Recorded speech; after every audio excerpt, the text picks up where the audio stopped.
From the Business Civic Leadership Center's conference on adding value in emerging markets. I'm Stan Emmer, and we're very fortunate to have Yolanda Londono, who is the Vice President for Global Social Responsibility for Tupperware. Welcome. Thank you. Tupperware is a company that everybody in America knows. Does everybody across the world know it too?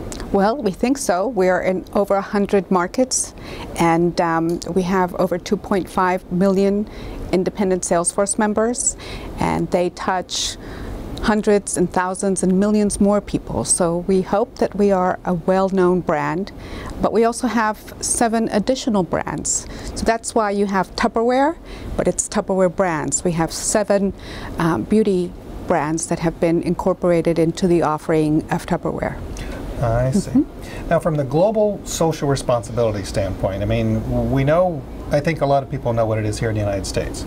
But when you go outside, is there a difference in the application of what the company may do to be socially responsible than what they might do here in the United States? I think that the interesting component, at least for me, with Tupperware brands is the fact that the business model is already a socially responsible agent of change in communities, because the way that Tupperware makes money is by enlightening, educating, and empowering women throughout the world, because they are the sources of our revenue. Through their direct sales opportunities is how the company earns money. So we are totally dedicated to the betterment of families, because not only from a socially responsible component, but simply it makes a win-win-win situation. Win-win-win. How yes. so?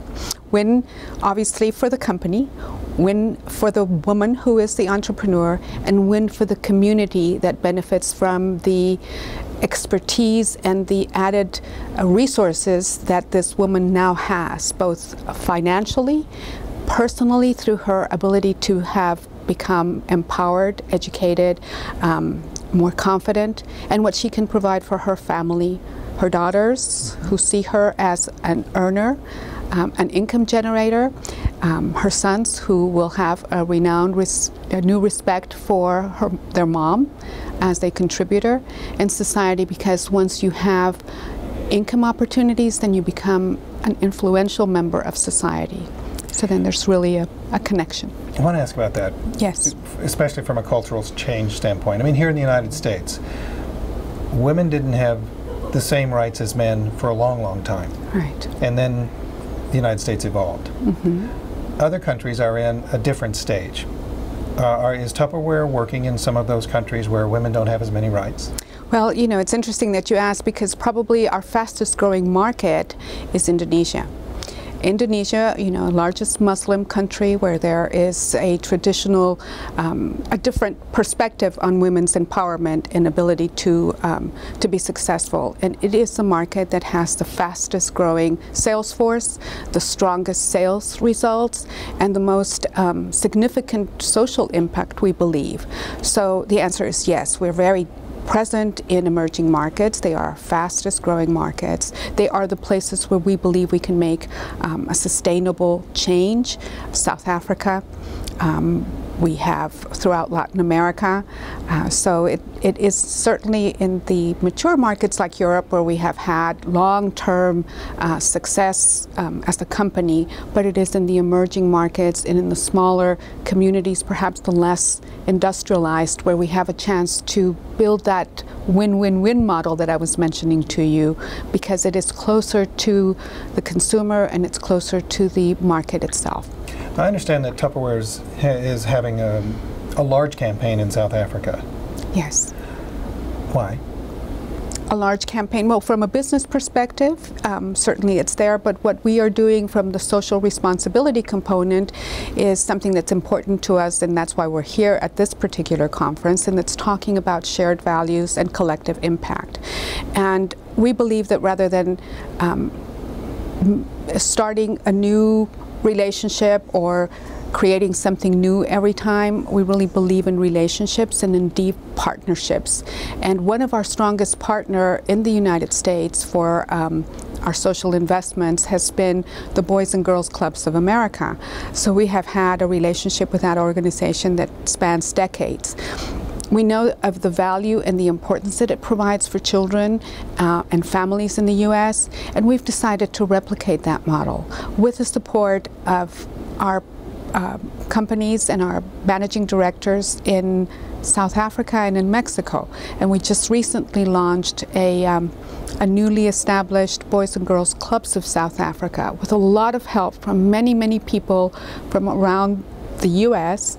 And certainly from our partners in South Africa. So we've established a program in Soweto, very close to our Salesforce members. We have over 40,000 families in Soweto that receive income. And if you talk about families and people knowing Tupperware in the U.S., you have seen nothing until you walk into a Soweto home and you know that there is a Tupperware cupboard somewhere. The two countries that we've talked about the most, Indonesia and South Africa, are two countries where women have not had the same rights as men. And when economic empowerment comes, then cultural changes come with it. Yes. That's not been easy, has it? Well, I think that it can become very difficult when you put in the political and the socio-economic components. But if you take it down to the very basic family component, and I think Nicholas Kristof has written about this when he's found and gone looking for stories in his communities, what you find is that if you have a family that is struggling, and there's suddenly a generation, an opportunity to generate income and alleviate the poverty and the circumstances that are keeping families at risk, then that becomes a catalyst for people to stop and think, we can do this. So all of a sudden, if the woman becomes the income earner and generates goods and services for her family, usually her husband, her partner, her father will be much more willing to allow her and give her the respect that she has earned, because it's now a partnership. It isn't something that she's taking or demanding. It's really something that she's contributing. You like your job? I love it. Does the company like what you do? Oh, very much. I think probably that's the best part, is that, and oftentimes, and you know this, in working in social responsibility, we're at times put in a certain nice place. It's a good place to be. You know, we're the kind-hearted people who give things away, who are keeping the company's reputation at bay and doing, laudable things. But in a company that truly believes and has the value proposition that working on behalf of women and their families is the best way to economic development and to companies' growth, you know, it's the best, it's really the only solution is when you have that complete belief in what you're doing. Here at the conference, the Business Civic Leadership Center has announced the Business for Good map and the International Business Core. Yes. Are those tools that you can use at Tupperware? Totally. We've already, we've been fortunate enough to be one of the companies that have been placing our projects on the map. So we're very pleased with the launch that just happened. And the Business Core opportunity of bringing together employees from around different companies and global communities around, around different parts of the world is really intriguing, because that really fosters that collective energy. I live in a community in Orlando where there's not a lot of businesses, but we have a very powerful partner, which you will know from companies that may have. That my daughter would know. We love our partnerships with Disney and the team there, and they have 50,000 employees in that community. We only have 300, but we partnered clearly and closely often. And I'm hoping that that will be the same kind of thing that we find with the International Business Core around the globe. Good ideas, good intentions, and good works. 10 years down the road, you're sitting in your office and you're looking back at what you've done over the past 10 years. How'd you do? Well, it's still early to tell. The hope that what drove me to come to Tupperware is the vision of creating 2.5 million agents of change in their communities.